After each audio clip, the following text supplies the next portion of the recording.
प्रभु की स्तुति। आप इस चैनल को रोजाना सुनकर एक साल में बाइबल पढ़ सकते हैं। Please subscribe and support. आज के बाइबल अध्याय। यिर्मयाह भविष्यवक्ता की पुस्तक अध्याय 25। यिर्मयाह अध्याय 25।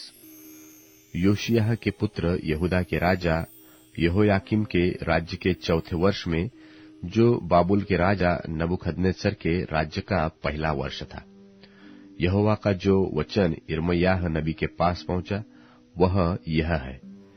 सो यिर्मयाह नबी ने उसी वचन के अनुसार सब यहूदियों और यरूशलेम के सब निवासियों से कहा कि अम्मोन के पुत्र यहूदा के राजा योशिय्याह के राज्य के 13वें वर्ष से लेकर आज के दिन तक, अर्थात 23 वर्ष से यहोवा का वचन मेरे पास पहुंचता आया है, और मैं तो उसे बड़े यत्न के साथ तुमसे कहता आया हूं, परंतु तुमने उसे नहीं सुना। और यहोवा तुम्हारे पास अपने सारे दास भविष्यवक्ताओं को भी यह कहने को बड़े यत्न से भेजता आया है, परंतु तुमने न तो सुना और न कान लगाया है। वे ऐसा कहते आए हैं कि अपनी अपनी बुरी चाल और अपने अपने बुरे कामों से फिरो। तब जो देश यहोवा ने प्राचीन काल में तुम्हारे पितरों और तुमको भी सदा के लिए दिया है, उस पर बसे रहने पाओगे, और दूसरे देवताओं के पीछे होकर उनकी उपासना और उनको दंडवत करो, और न अपनी बनाई हुई वस्तुओं के द्वारा मुझे रीस दिलाओ। तब मैं तुम्हारी कुछ हानि न करूंगा। यह सुनने पर भी तुमने मेरी नहीं मानी, वरन अपनी बनाई हुई वस्तुओं के द्वारा मुझे रीस दिलाते आए हो, जिससे तुम्हारी हानि ही हो रही है। यहोवा की यही वाणी है। इसलिए सेनाओं का यहोवा यो कहता है कि तुमने जो मेरे वचन नहीं माने, इसलिए सुनो, मैं उत्तर में रहने वाले सब कुलों को बुलाऊंगा और अपने दास बाबुल के राजा नबूकदनेस्सर को बुलवा भेजूंगा, और उन सबों को इस देश और इसके निवासियों के विरुद्ध और इसके आसपास की सब जातियों के विरुद्ध भी ले जाऊंगा, और इन सब देशों का मैं सत्यानाश करके उन्हें ऐसा उजाड़ दूंगा कि लोग इन्हें देखकर ताली बजाएंगे, वरन वे सदा उजाड़ ही रहेंगे। यहोवा की यही वाणी है। और मैं ऐसा करूंगा कि इनमें न तो हर्ष और न आनंद का शब्द सुनाई पड़ेगा, और न दूल्हे व दुल्हन का और न चक्की का भी शब्द सुनाई पड़ेगा, और न इनमें दिया जलेगा, और सारी जातियों का यह देश उजाड़ ही उजाड़ होगा। और ये सब जातियां 70 वर्ष तक बाबुल के राजा के अधीन रहेगी। और यहोवा की यह वाणी है कि जब 70 वर्ष बीत चुके, तब मैं बाबुल के राजा और उस जाति के लोगों और कसदियों के देश के सब निवासियों को अधर्म का दंड दूंगा, और उस देश को सदा के लिए उजाड़ दूंगा। और मैं उस देश में अपने वे सब वचन जो मैंने उसके विषय में कहे हैं, और जितने वचन यिर्मयाह ने सारी जातियों के विरुद्ध भविष्यवाणी करके पुस्तक में लिखे हैं, पूरी करूंगा। और बहुत सी जातियों के लोग और बड़े बड़े राजा उनसे भी अपनी सेवा कराएंगे, और मैं उनको उनकी करने का फल भुगताऊंगा। इस्राएल के परमेश्वर यहोवा ने मुझसे यो कहा कि मेरे हाथ से इस जलजलाहट के दाखमधु का कटोरा लेकर उन सब जातियों को पिला दे जिनके पास मैं तुझे भेजता हूं, और वे पीकर उस तलवार के कारण जो मैं उनके बीच में चलाऊंगा लड़खड़ाएंगे और बावले हो जाएंगे। सो मैंने यहोवा के हाथ से वह कटोरा लेकर उन सब जातियों को पिला दिया जिनके पास यहोवा ने मुझे भेजा, अर्थात यरूशलेम और यहूदा के और नगरों के निवासियों को और उनके राजाओं और हकीमों को पिलाया, ताकि उनका देश उजाड़ हो जाए और लोग ताली बजाए और उसकी उपमा देकर शाप दिया करे, जैसा आजकल होता है। और मिस्र के राजा फिरौन और उसके कर्मचारियों, हाकिमों और सारी प्रजा को और सब दोगले मनुष्यों की जातियों को और उस देश के सब राजाओं को और पलिश्तियों के देश के सब राजाओं को, और अश्कलोन, अज्जा और एक्रोन के और अश्दोद के बचे हुए लोगों को, और एदोनियों, मोआबियों और अम्मोनियों को, और सारे के सारे राजाओं को, और सिदोन के सब राजाओं को, और समुद्र के पार के देशों के राजाओं को, फिर ददानियों, तेमाइयों और बुजियों को, और जितने अपने गाल के बालों को मुंडा डालते हैं उन सबों को भी, और अरब के सब राजाओं को, और जंगल में रहने वाले दोनले मनुष्य के सब राजाओं को, और जिमरी, एलाम और मादै के सब राजाओं को, और क्या निकट क्या दूर के उत्तर दिशा के सब राजाओं को एक संग पिलाया। निदान धरती भर पर रहने वाले जगत के राज्यों के सब लोगों को मैंने पिलाया, और इन सब के पीछे शेशक के राजा को भी पीना पड़ेगा।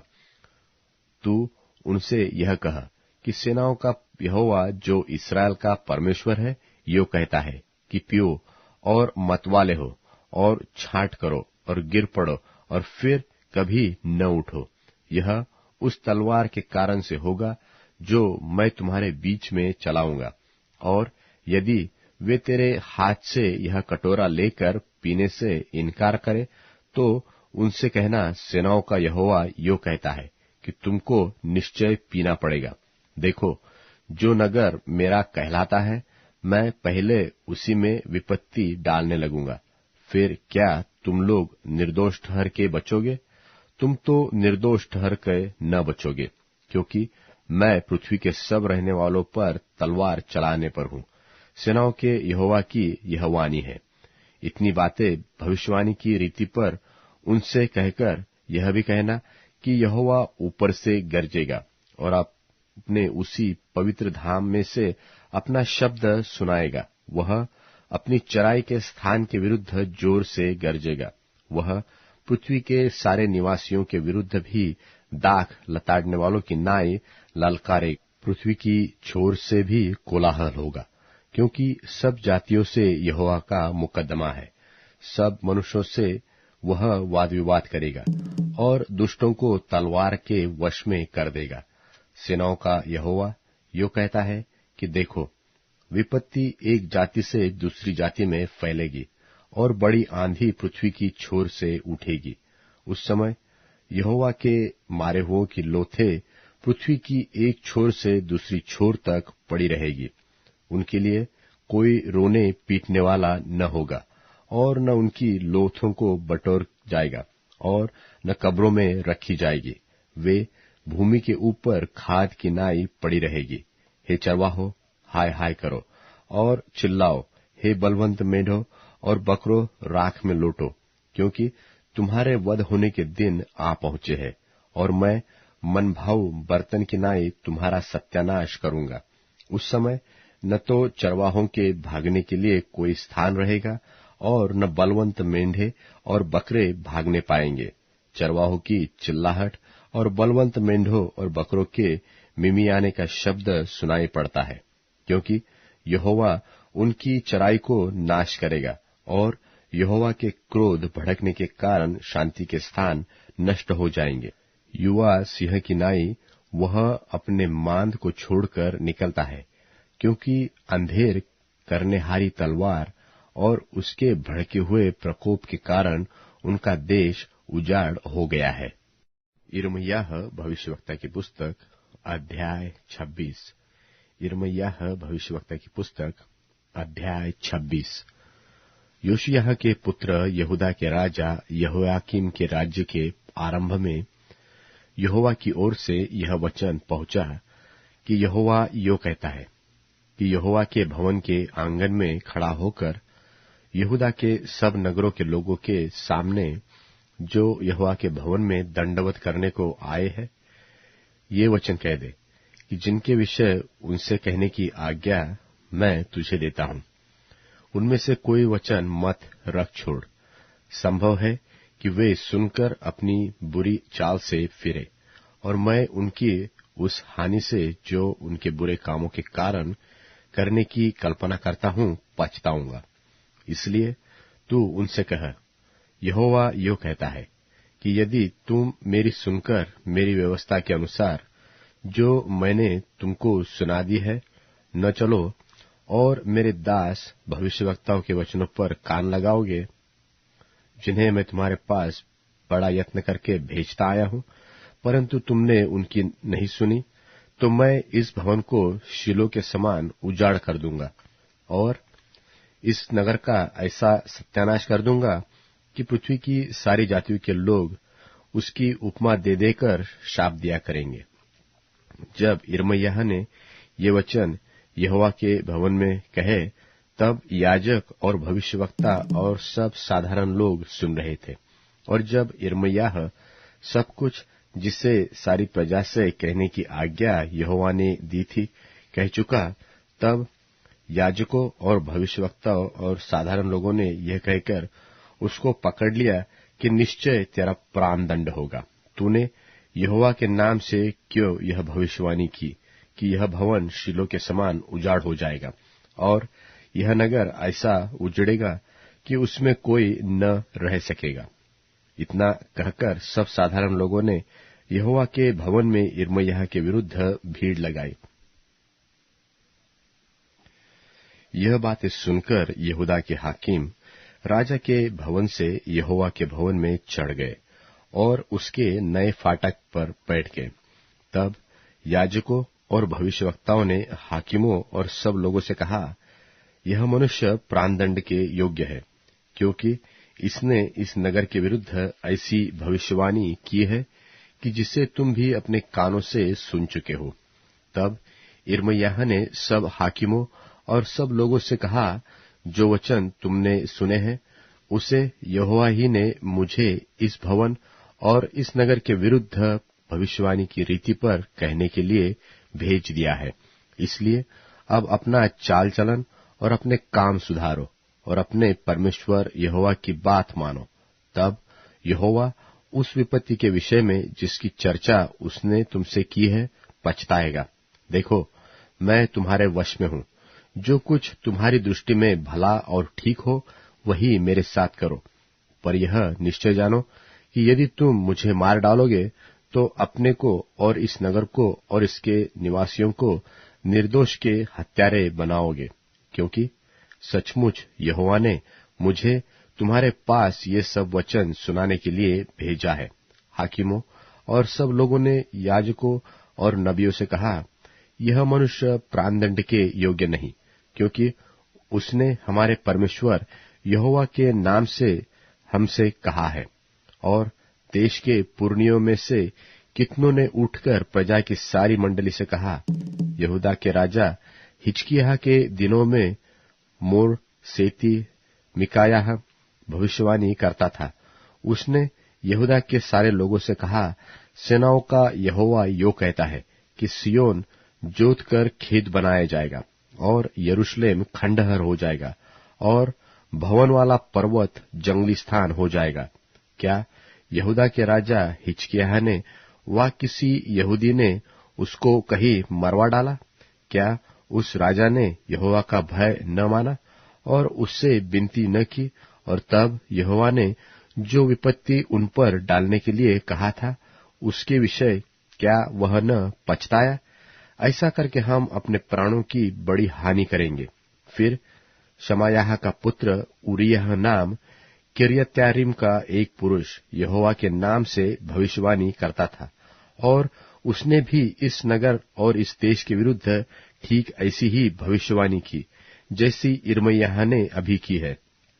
और जब यहोयाकीम राजा और उसके सब वीरों और सब हाकिमों ने उसके वचन सुने, तब राजा ने उसे मरवा डालने का यत्न किया, और उरिय्याह यह सुनकर डर के मारे मिस्र को भाग गया। तब यहोयाकीम राजा ने मिस्र को लोग भेजे, अर्थात अकबोर के पुत्र एलनातान को कितने और पुरुषों के समेत मिस्र को भेजा, और वे उरिय्याह को मिस्र से निकालकर यहोयाकीम राजा के पास ले आए, और उसने उसे तलवार से मरवाकर उसकी लोथ को साधारण लोगों की कब्रों में फेंक दिया। परंतु शापान का पुत्र अहीकाम यिर्मयाह का सहायता करने लगा, और वह लोगों के वश में वध के लिए नहीं दिया गया। थिस्सलुनीकियों के नाम पौलुस प्रेरित की पहली पत्री 4 अध्याय। निदान हे भाइयों, हम तुमसे विनती करते हैं और तुम्हें प्रभु यीशु में समझाते हैं कि जैसे तुमने हमसे योग्य चाल चलना और परमेश्वर को प्रसन्न करना सीखा है, और जैसा तुम चलते भी हो वैसे ही और भी बढ़ते जाओ, क्योंकि तुम जानते हो कि हमने प्रभु यीशु की ओर से तुम्हें कौन कौन सी आज्ञा पहुंचाई। क्योंकि परमेश्वर की इच्छा यह है कि तुम पवित्र बनो, अर्थात व्यभिचार से बचे रहो, और तुम में से हर एक पवित्रता और आदर के साथ अपने पात्र को प्राप्त करना जाने। और यह काम अभिलाषा से नहीं, और न उन जातियों की नाई जो परमेश्वर को नहीं जानती, कि इस बात में कोई अपने भाई को न ठगे और न उस पर दांव चलाए, क्योंकि प्रभु इन सब बातों का पलटा लेने वाला है, जैसा कि हमने पहले तुमसे कहा और चिताया भी था। क्योंकि परमेश्वर ने हमें अशुद्ध होने के लिए नहीं, परंतु पवित्र होने के लिए बुलाया है। इस कारण जो तुच्छ जानता है वह मनुष्य को नहीं, परंतु परमेश्वर को तुच्छ जानता है, जो अपना पवित्र आत्मा तुम्हें देता है। किंतु भाईचारे की प्रीति के विषय में यह अवश्य नहीं कि मैं तुम्हारे पास कुछ लिखूं, क्योंकि आपस में प्रेम रखना तुमने आप ही परमेश्वर से सीखा है, और सारे मकिदुनिया के सब भाइयों के साथ ऐसा करते भी हो। पर हे भाइयों, हम तुम्हें समझाते हैं कि और भी बढ़ते जाओ, और जैसी हमने तुम्हें आज्ञा दी वैसे ही चुपचाप रहने और अपना अपना काम काज करने और अपने अपने हाथों से कमाने का प्रयत्न करो, कि बाहर वालों के साथ सभ्यता से बर्ताव करो और तुम्हें किसी वस्तु की घटी न हो। हे भाइयों, हम नहीं चाहते कि तुम उनके विषय में जो सोते हैं अज्ञान रहो।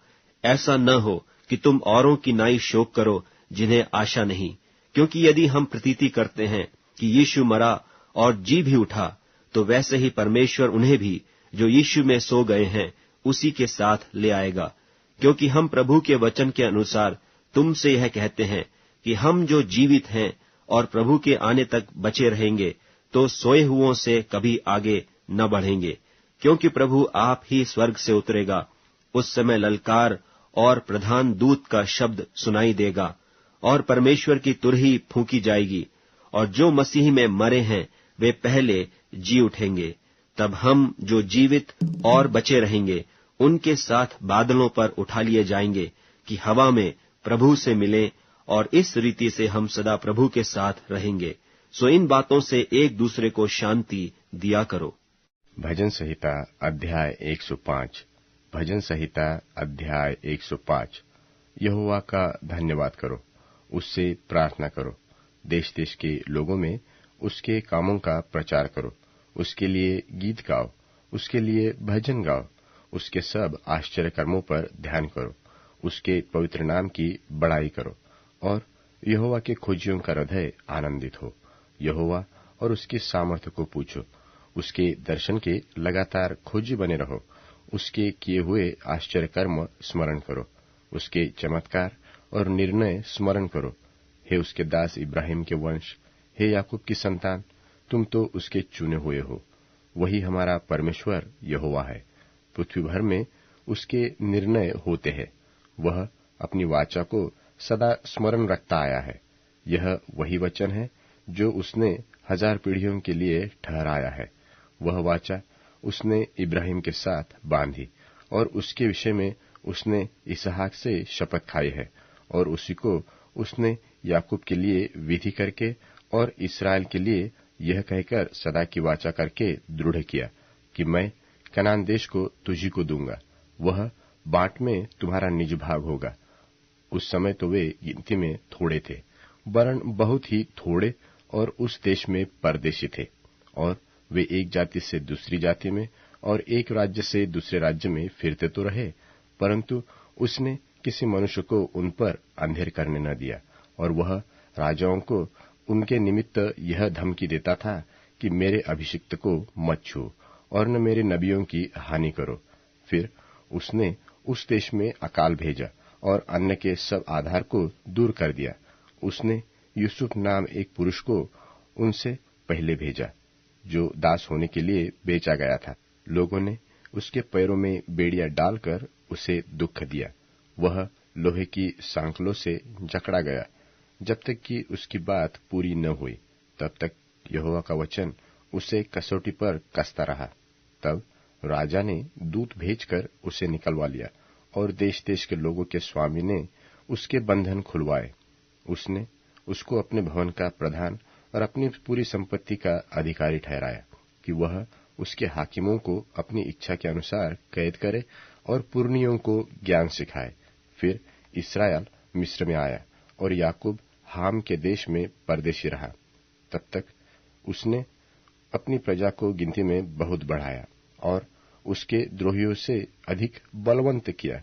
उसने मिस्रियों के मन को ऐसा फेर दिया कि वे उसकी प्रजा से बैर रखने और उसके दासों से छल करने लगे।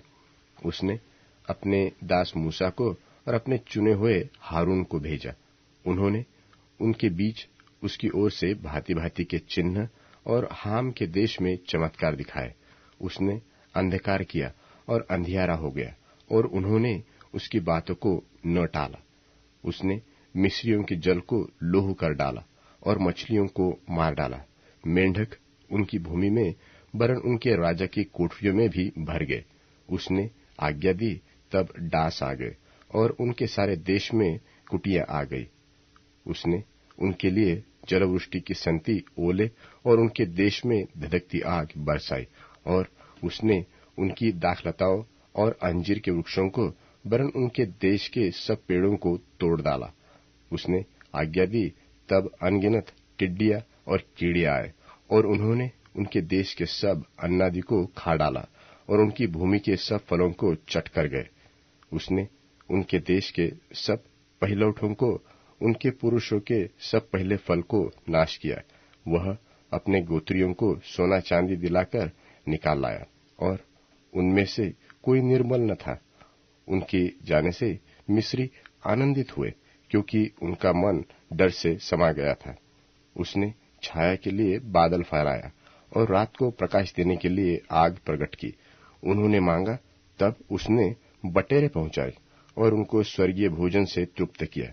उसने चट्टान फाड़ी तब पानी बह निकला और निर्जल भूमि पर नदी बहने लगी, क्योंकि उसने अपने पवित्र वचन और अपने दास इब्राहिम को स्मरण किया। वह अपनी प्रजा को हर्षित करके और अपने चुने हुओं से जय जयकार करके निकाल लाया और उनको अन्य जातियों के देश दिए और वे और लोगों के श्रम के फल के अधिकारी किए गए कि वे उसकी विधियों को माने और उसकी व्यवस्था को पूरी करे। यह की स्तुति करो। अब Amazon music, tune in, Spotify और YouTube म्यूजिक में उपलब्ध है। Please follow it.